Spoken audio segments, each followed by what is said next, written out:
Well, rail service will roll again on Vancouver Island with a $7.5 million funding commitment confirmed today from the federal government. The E&N Dayliner has been idle for the past year. The province committed half of the $15 million needed to get it back up and running. But ever since, all eyes have been on Ottawa, waiting to see if the other half of the money would come through. Now it has. CTV's Chandler GREVES has the story. Our government has set aside $7.5 million for the Island Corridor Foundation to upgrade infrastructure along the E&N line. All aboard. Train travel is coming back to Vancouver Island.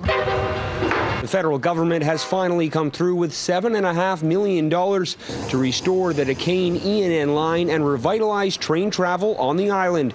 The money matches the provincial government's contribution, meaning $15 million is now available for the Island Corridor Foundation to restore a once prominent way of transportation on Vancouver Island. $15 million allows us to start to get the system back in operational, the passenger system.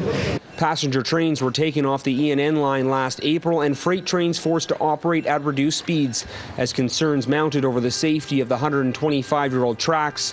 The federal money will allow the Corridor Foundation to upgrade more than 223 kilometers of deteriorating rail line. When you look at the island, there's all sorts of pieces to this that start to help one another. Down here in the Capital Regional District, you're out of aggregate. All your aggregate for construction is all brought in by barge virtually, and there's some of it by truck.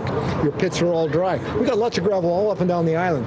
So we think that through our rail operator, we can now start moving aggregate by rail. The center of the revised E&N line will be the city of Nanaimo. A new train station is already near completion, and the city sees this as a great opportunity to restore its old nickname as the hub city. I think everybody in Nanaimo realizes that the idea was to get the train centered in Nanaimo and heading south to Victoria for commuter and for tourism, and then also they're going to be going north to Courtenay and coming back this way as well. So this will be the headquarters for the train. Now the new Nanaimo train station will not only be the central stop for the E&N rail line, but it also hopes to become the central stop for locals and tourists, as this right here is in the process of becoming an Irish pub and restaurant, and when it's complete this summer, it will be the biggest restaurant in downtown Nanaimo. It's certainly going to help people going up and down the island, and people from Nanaimo to Victoria, as well as Victoria to Nanaimo, and will be a great place to stop, and it'll give a tourist destination point for sure.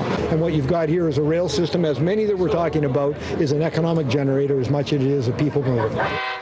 The Island Corridor Foundation says it will likely be September before construction and repairs begin, with Victoria to Courtenay service back in operation by May of next year. Chandler GREVES, CTV News.